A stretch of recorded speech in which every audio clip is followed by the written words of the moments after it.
તમારા વિચારો કેવા છે એ તમને કેવી વાતો પર ગુસ્સો આવે છે એના પરથી નક્કી કરી શકાય. ફોર એક્ઝામ્પલ, જો શાકમાં કે દાળમાં મીઠું ઓછું છે ને તમને ગુસ્સો આવી જાય, બસ લેટ પડી તો તમને ગુસ્સો આવી જાય, ઘરમાં પાણી ઢોળાઈ ગયું તો તમને ગુસ્સો આવી જાય, ચોપડી ઉપરથી નીચે પડી ગઈને તમને ગુસ્સો આવી જાય, પેન ઓચિંતાની બંધ થઈ ગઈ લખતા લખતાને તમને ગુસ્સો આવી જાય.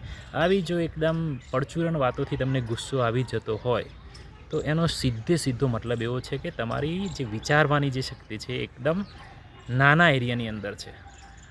આવી બધી વસ્તુઓમાં ગુસ્સો કરવાનું આપણે છોડી દઈએ. ગુસ્સો મોટી વાતોમાં આવવો જોઈએ. સરકારના બજેટમાં આ વખતે આટલા રૂપિયા આ સ્લોટમાં કેમ ન ફાળવે, આ બાબતે જો તમને થોડું એક અંદરથી ગુસ્સો આવે તો સમજાય કે ગુસ્સાનું સ્વરૂપ મોટું છે. સમજાય છે તમને?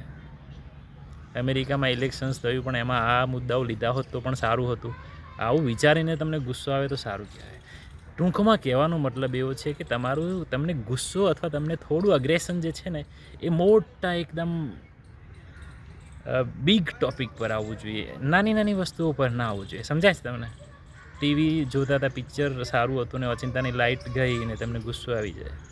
ના, આવી નાની બાબતો પર ગુસ્સો કરવાનું તદ્દન છોડી દેવાનું છે.